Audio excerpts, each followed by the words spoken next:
Jacobs, bienvenidos a un video más del Jacob, pues no lo esperaban ya que Epigmenio Ibarra le pone unas tremendas cátedras en su propio programa al sucesor al parecer de Ciro Gómez Leiva, increíble pero cierto, así que pues bueno, veamos de qué se trata y qué nos dice el buen Epigmenio Ibarra y ahorita comentamos, ¿por qué no?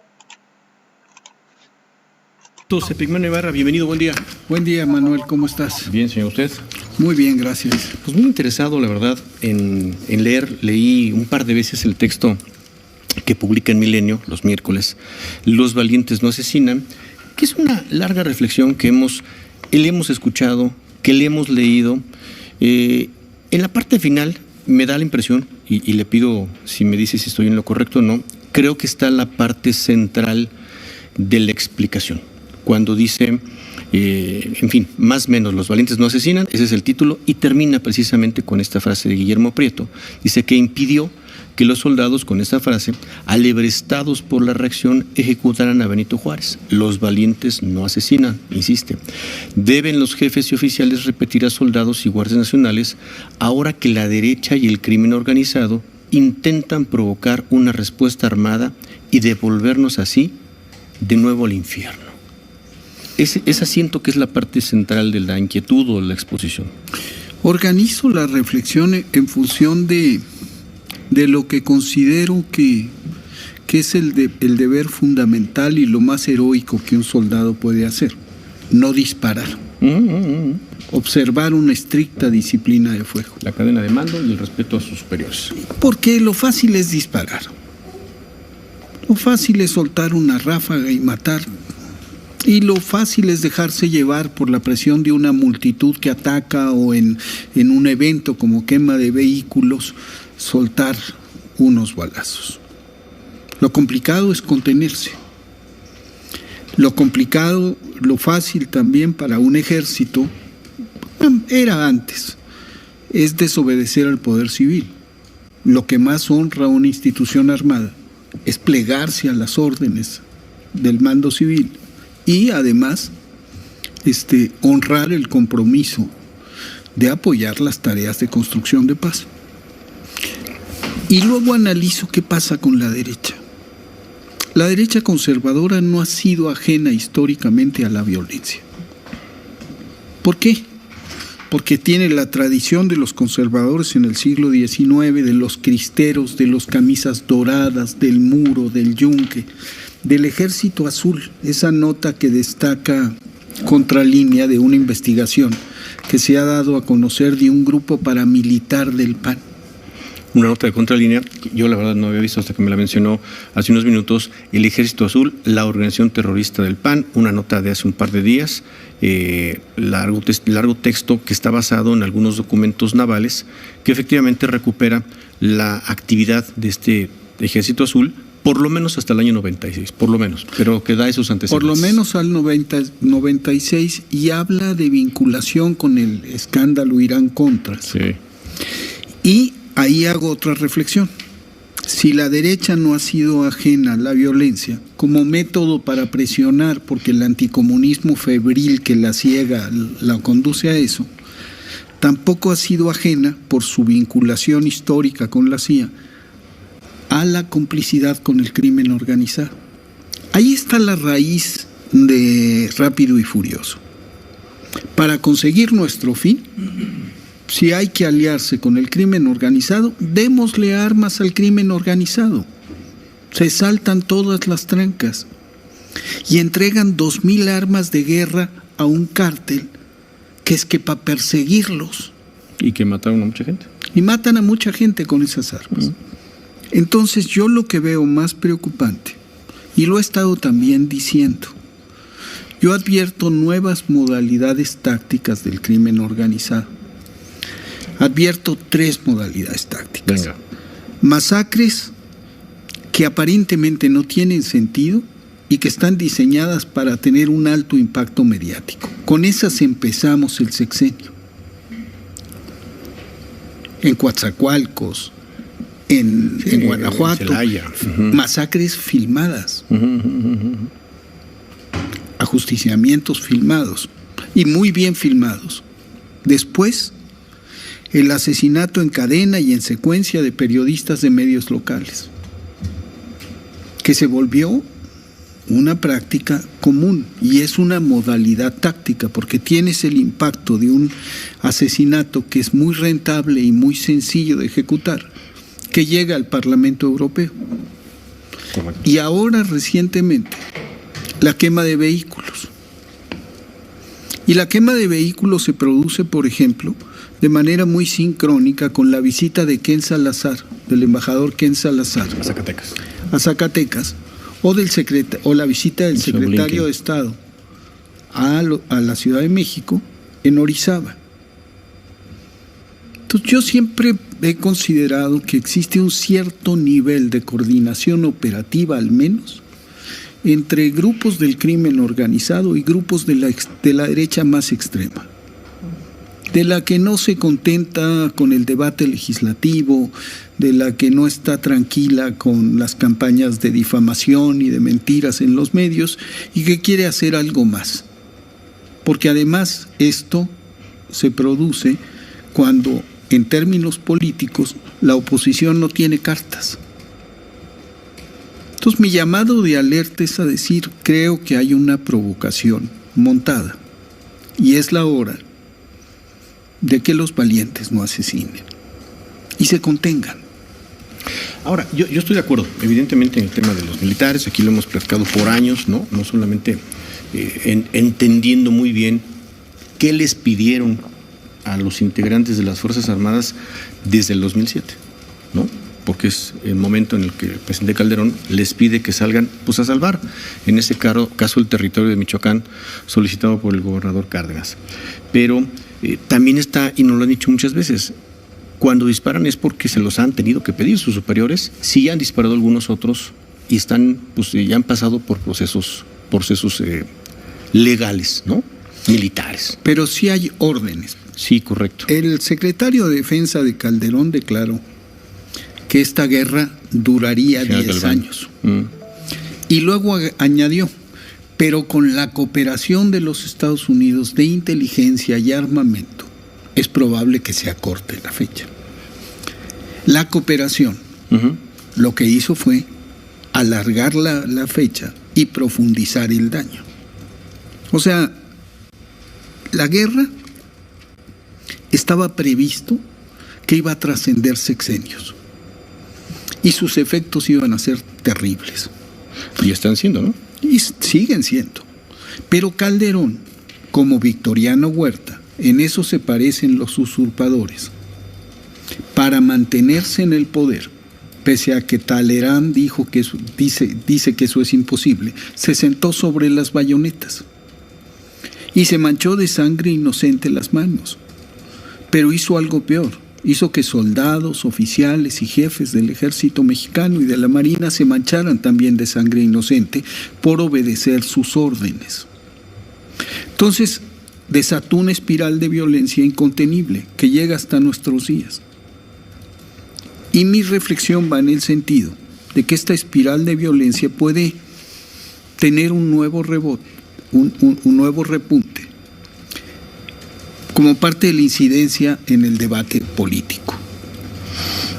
Regresamos entonces con eso, porque revisando los 3 puntos que plantean estas modalidades tácticas, pues pareciera que es algo que no es necesariamente nuevo, a lo mejor intencionado con otros motivos, ¿no? Las masacres que sí se han dado en otros momentos, no ahora nada más. El asesinato de periodistas, Javier Duarte, que está en la cárcel, gobernador de Veracruz, eso decía y no se lo creíamos. Es que matan a periodistas para calentarme la plaza. Eso decía Javier, ¿eh? Y en todo caso parece que tenía razón, porque eso sucedía. Y la otra, la quema de vehículos, que siempre sí pues es un tema bastante escandaloso, ¿no? Para tapar vías, para amedrentar gente. Pero regresamos, si le parece, después del corte con esto, y tenemos más para escuchar esta mañana con Epigmenio. Con atención a Epigmenio Ibarra. A ver, platicamos entonces, señor, antes el tema de lo que dice usted, nuevas modalidades tácticas que usted percibe. Primero que nada más, sí, un comentario. A mí sí me genera un poco de duda la presencia que pueda llegar a tener todavía la derecha conservadora, que desde nuestra perspectiva, en lo que hemos observado en estos últimos años, pues creo que está bastante disminuida, ¿no? incluso al interior del Partido Acción Nacional, Tantán, el Yunque, ¿no? Primero siempre negado, pero absolutamente vigente en su momento. Creo que más pegado al inicio del siglo, con Vicente Fox, que realmente para acá, pero esa es simplemente una observación, ¿no? Ahora, el caso de las masacres que efectivamente se dan, desafortunadamente, ¿no? Y no sé si se refiere a los hechos de agosto, quizá los del mes previo, donde efectivamente 3, 4, 5 personas desafortunadamente pierden la vida. No, me refiero a las masacres como temporalmente así. ¿Cómo abre el sexenio? Con el narco produciendo masacres masivas de alto impacto mediático, aparentemente sin razón, en fechas emblemáticas de la Cuarta Transformación. Sí hay una sincronía. El inicio. Al inicio. Hay una sincronía. Después viene la modalidad que se incrementa a principios de este año, del asesinato en cadena y en secuencia de periodistas locales. Uno cada semana. En algunos casos se dio muy seguido, sí, correcto. Sí. Uno cada semana.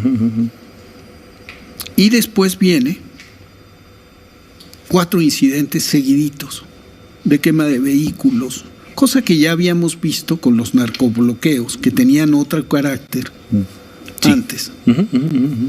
Y estos fueron acciones aisladas, pero de relumbrón. Y que siguen teniendo una utilidad y entendimiento para los delincuentes, ¿no? Que es tapar vías de comunicación, que ellos puedan evadir la acción de las autoridades o intentar recuperar al detenido. Al detenido. ¿No? Y son unos cuantos con unos tambos de gasolina que arman un desastre y se van a las primeras planas de los diarios. Correcto. Entonces, yo la reflexión que hago es que hay un debate. En la arena política la oposición está perdida. Y creo que se está comportando, y lo dice el presidente, con bastante mesura, porque se enoja, porque ofende, porque grita, porque todo eso, pero no pasa crisis, ¿no? No hay violencia. No hay violencia política.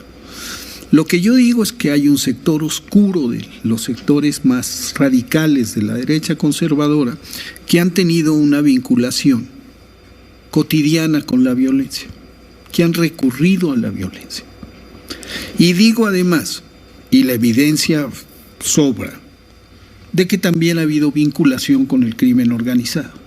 Digo, Genaro García Luna para mí es Cárdenas Palominos, todos los mandos de la Policía Federal.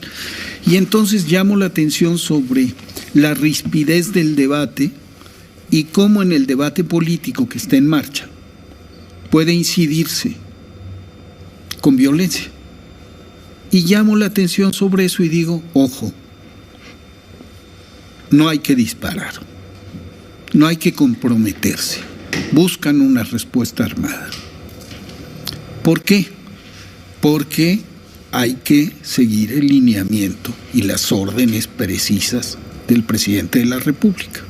Subrayo en el artículo. ¿Es polémico? Sí. Es momento de abrazos y no de balazos. Tú hablabas en el corte del despliegue de la Guardia Nacional. Sí. Es un despliegue que mucha gente dice, ya que den resultados. Yo entre ellos me gustaría que ya los dieran, ¿no? Lo primero que hay que hacer es desplegar la fuerza, que conozca el terreno, que haga labores de inteligencia, que establezca vinculación con las comunidades. Y eso toma tiempo. La Guardia no puede llegar como un agente externo, como un ejército invasor. La Guardia tiene que crear relaciones de proximidad con la comunidad. Y eso toma tiempo. Yo la he visto operar en Guerrero y van paso a pasito, pero estableciendo relaciones con las comunidades. La inteligencia operativa depende mucho menos de los aparatos que de las fuentes humanas. Y las fuentes humanas entregan información por convicción. Entonces, la creación de esos vínculos, la creación de vínculos profundos comunitarios es la primera tarea de la Guardia Nacional. Hacerse presente en las comunidades y hacerse parte de la comunidad. Cuando llega un destacamento del ejército, como llegó en tiempos de Calderón, opera como ejército invasor. Y al operar como ejército invasor, además se vuelve rutinario. Y ejército rutinario es ejército ineficiente. Establece horas para los patrullajes y los halcones de la delincuencia dicen, ahí están, ahí se van a poner mañana, le damos la vuelta y son 2 cuadras más y con eso es suficiente. El terreno, esa es la otra cosa que hay que considerar. Vivimos en un país extraordinariamente complejo. Correcto. Que es una montaña enorme, digamos, en términos de capacidad de ocultamiento de cualquier fuerza. Puede estar sucediendo algo muy importante apenas a 2 casas de un cuartel. O en un barrio cercano a un cuartel. Entonces necesitamos otra forma de estudiar el problema de la delincuencia en México. Y ese es el camino que se está siguiendo. Lo primero, quitarle base social. ¿Cómo? Con programas del bienestar. Lo segundo, inteligencia. Y lo tercero, actuación conforme a derecho y no a balazos. Porque los balazos lo que hacen es que orillan a los delincuentes a defenderse hasta la muerte. No, claro, pues muchos de ellos no saben ni disparar, ¿no? Muchos niños no saben ni disparar y por eso pasa lo que sucede, ¿no? No, yo sé que lo he platicado con Ciro y han discutido sobre el tema, pero el tema es a lo mejor la paciencia o la impaciencia, la incertidumbre, la inquietud del paso del tiempo de los resultados de las medidas, ¿no? Sin cuestionar que pueden tener un efecto social positivo. Y el problema es el tiempo, ¿no? El problema es el tiempo, pero el tiempo se estableció desde que Calderón desata la guerra y su propio secretario de Defensa dice esto va a durar 10 años. Y va a durar más, ¿eh? Y ya llevamos 12. Y nos llevamos 16. Empezamos, si tomamos diciembre del 2006, 2007 que empezó, hasta marzo del 29 que se va a aprobar un rato más, van a ser 22 años para ese momento, ¿eh? Pero yo espero, no, pero la cosa ya cambió. Desde 2018 no es el Estado el principal violador de los derechos humanos. Pero esa no es la discusión. El tema es la participación de las Fuerzas Armadas. Van a ser 22 años al 29. Pero cambia la participación de las Fuerzas Armadas regidas por una doctrina, por una misión y con órdenes distintas. Y se supone que con un poco de éxito. Y está obedeciendo una directriz civil que es absolutamente distinta. Calderón mandó al exterminio. López Obrador está mandando a la construcción de paz. Son tareas totalmente distintas. ¿Cuántas masacres han perpetrado las Fuerzas Armadas en estos 4 años? No, y por eso han sido también criticadas, quizá porque han permitido que sean vejadas, ¿no? Ya también discutían ese tema hace muy poco, ¿no? Calderón los mandó al exterminio. Peña Nieto ofreció coordinación y el presidente López Obrador ofreció orden. Pero para muchas personas en la población del país, pues las cosas han sido más o menos iguales, ¿no? Peña Nieto lo que hizo fue simplemente abstenerse de mandar y dejar que las cosas siguieran su curso. Y la guerra que empezó Calderón la volvió aún más cruenta Peña Nieto. Entonces, y no tomó el mando, dejó que lo mandaran. Las mismas fuerzas que Calderón había desatado, esos demonios que desató, operaron sobre Peña Nieto. Entonces, hoy las cosas son distintas. El Estado está el ejército está volviendo a su misión original, a lo que le dio origen, a la obediencia al poder civil. Y está volviendo a la concepción de que tiene que limpiar la sangre derramada. Pues vamos a ver si le da tiempo. ¿Terminamos luego el corte? Sí. Vamos a pausa. Disciplina militar, yo la verdad es que coincido absolutamente con eso. Yo respeto mucho a las Fuerzas Armadas, siempre. Marinos, militares, Fuerza Aérea.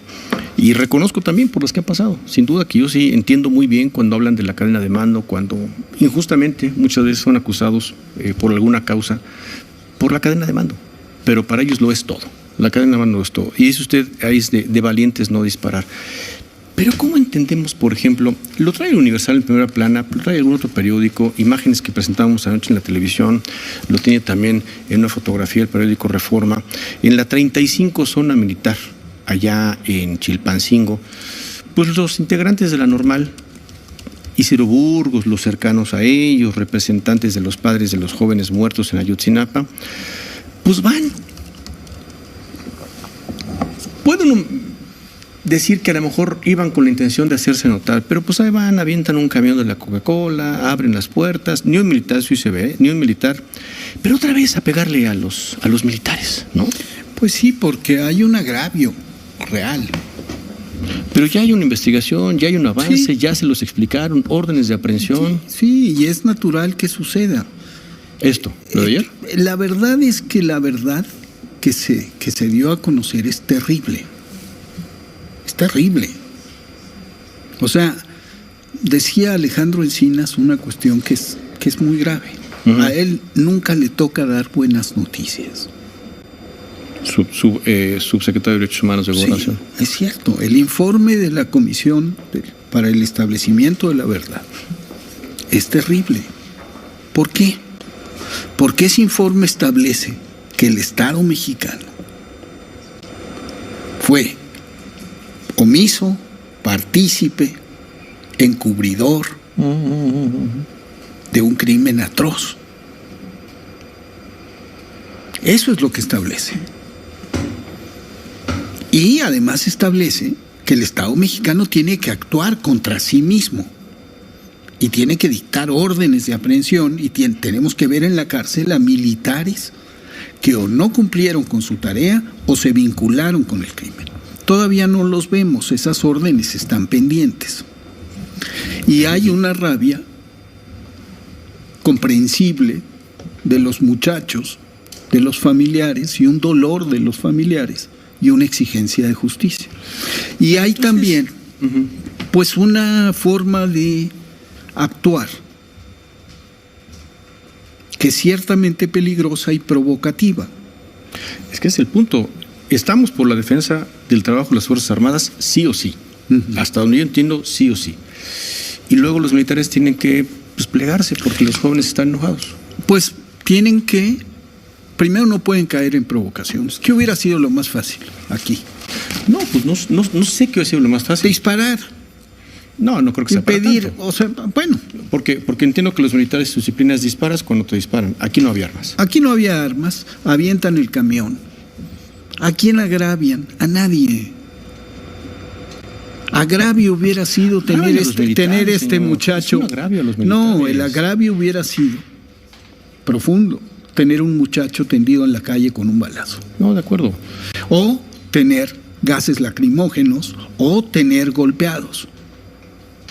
¿Qué pasa? Se cayó una puerta. Ese es un agravio. La disparidad de las fuerzas, o sea, no puede ser elementos capacitados como Fuerzas Armadas contra ciudadanos con bombas molotov, ¿no? Por eso, entonces aguanta uno. Es de valientes no disparar, es de valientes contenerse, es de valientes entender que hay un reclamo popular, un reclamo que tiene causas muy precisas, entendible, no justificable, pero sí entendible, y ante el cual hay que reaccionar con ponderación. No, me queda claro. Y mejor no ver a un militar humillado como los humillan luego en Chiapas, por ejemplo, ¿no? Yo insisto en que no los humillan. No, lo que vimos aquí, ese video que vimos aquí, sí, a mí no me pareció humillante. A los militares, yo pienso que los humillan, pero sí, a mí me parece que no, Manuel, que no los humilla por un lado y por el otro lado lo que establece. ¿Qué hubiera pasado en Chiapas si hubiéramos tenido unos muertos en la carretera? ¿Qué hubiera pasado hoy? ¿Qué estarían diciendo los que se oponen a la militarización? Ese también es el centro del asunto. Hay un debate sobre la militarización que va más allá se trata de brindar seguridad sin atropellos. Se trata de brindar seguridad con certeza.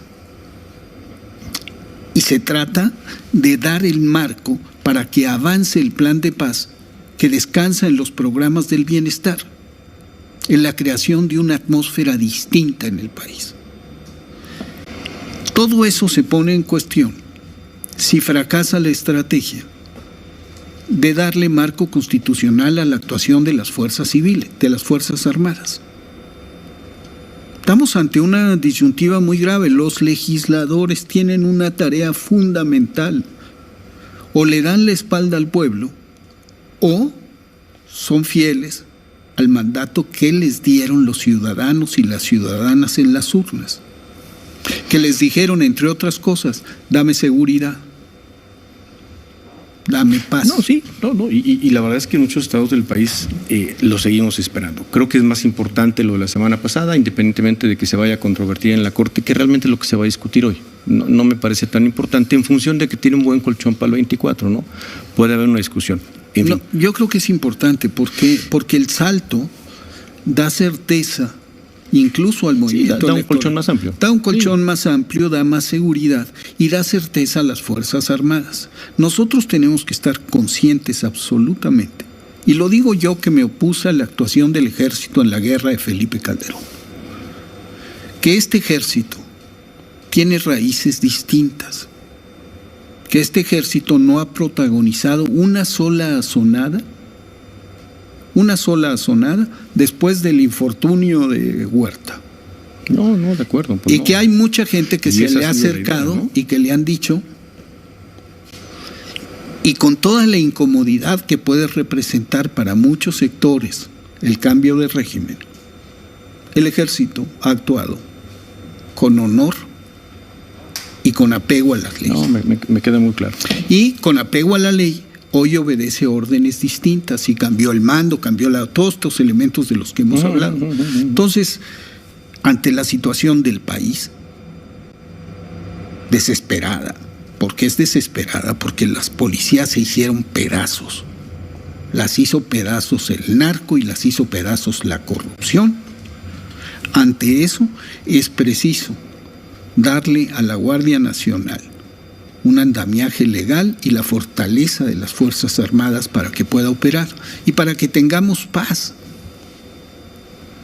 Entonces yo lo único que estoy llamando la atención es, ojo, me da la impresión que puede haber una intencionalidad política en ciertas acciones del crimen organizado que puede tener vínculos con los sectores más oscuros de una derecha radical. Cosas intencionadas. Sí. Pues ojalá no sea así, señor. Pues muchas gracias, como siempre, por venir hoy. Déjeme terminar a riesgo de que me conteste mal la nota que circuló mucho el fin de semana. Leo la de Proceso. INAI ordena al SAT revelar información sobre condonación fiscal a productora de Pigmeno Ibarra. ¿Qué le debe el INAI? Tú también, Manuel, te diría. O sea, ¿sabes qué me sorprende? Me sorprende. Yo quiero esperar a que conteste el SAT, porque el SAT está obligado a contestar. Sobre el requerimiento de información. Porque nosotros hemos contestado, incluso el SAT mismo ha contestado ya 3 veces. Cosa que más usted nos ha dicho aquí, fuera del aire. Y aquí lo he dicho, no existen condonaciones en este país, están prohibidas por ley. Aquí lo importante es, a usted no le condonaron. Lo que existe son multas y reducción de multas y recargos. Y en el documento que manejaba, me sorprende que el INAI no lea 2 párrafos más adelante y entienda. Está bien que periodistas que mienten usualmente y que están empeñados en una campaña de desprestigio lo hagan, lo entiendo. Pero que el INAI, por Dios. Entonces, que le conteste el SAT, que está obligado a hacerlo. Nosotros ya contestamos un montón de veces. Ni un peso en impuestos nos ha sido condonado. Ahí está la respuesta. Muchísimas gracias, señor. Nos vemos en 8 días. Bueno, pues ahí está claramente Pigmeno Ibarra, donde pone unas tremendas cátedras al buen Manuel de cómo dar periodismo, y pues que prácticamente es muy de valientes, pero muy de valientes, no pues tirar a dar, que solamente es tirar cuando haya armas, y pues así fue el cambio de chip, el cambio de juego que le dio prácticamente nuestro presidente al Ejército Nacional. Y aclarándole que pues no le condonaron absolutamente nada de impuestos, pero que estuvieron a dele que le condonaban impuestos a Pigmeno y que le condonaban impuestos a Pigmeno, y pues no, al parecer Pigmeno dice no, ni un centavo me han condonado de dinero. Ya ha contestado 3 veces el SAT y aún así siguen con lo mismo. y sobre todo también con lo de la Guardia Nacional, que saben que la Guardia Nacional está prácticamente en buenas manos, que prácticamente la siguiente semana se decide si van otros 5 años más en la Cámara de Senado, donde ahí es donde va a estar prácticamente y se va a poner lo bueno en la discusión a todo lo que da. Así que no sé ustedes qué opinan al respecto de esto. Sin antes mencionarles, si me puedes apoyar con estrellas que no afecten tu economía, sería completamente fantástico. Así la de compartir, esta estrella es color dorado, la presionas, están a aparecer desde 99 hasta 530 estrellas. O aquí al lado de las estrellas están prácticamente 3 puntos color morado, le presionan, le pones en quiero colaborar y por solo 99 pesos mensuales podrías apoyar en torno al canal para seguirlo apoyando, te lo agradecería muchísimo. Vamos a ver qué opina la gente. Isabel OG, saludos. Jorge Adalberto Bolaño, saludos. Todos los corruptos solo saben hablar mal de nuestro presidente y saben ustedes por cambiar la forma de hablar y no ayudan a estos bola de chayoteros, corruptos, rateros y habladores. México no avanza, por tanto ratero, reviva México, viva AMLO. No más estúpidos corruptos. Juan Carlos Ramírez, saludos. Y Benjamín Nieves, saludos. Recuerden, si me pueden apoyar con las estrellas o si me puedes apoyar con la colaboración del canal, te lo agradecería muchísimo. Así que, pues bueno amigos, gracias por el video. Recuerden, si me pueden apoyar con un like en la página, con un like en el video, comentarlo, compartirlo para que mucho más personas nos vean. Sería completamente fantástico. Los invito a ver nuestro siguiente video. Hasta la próxima. Bye. Suscríbanse.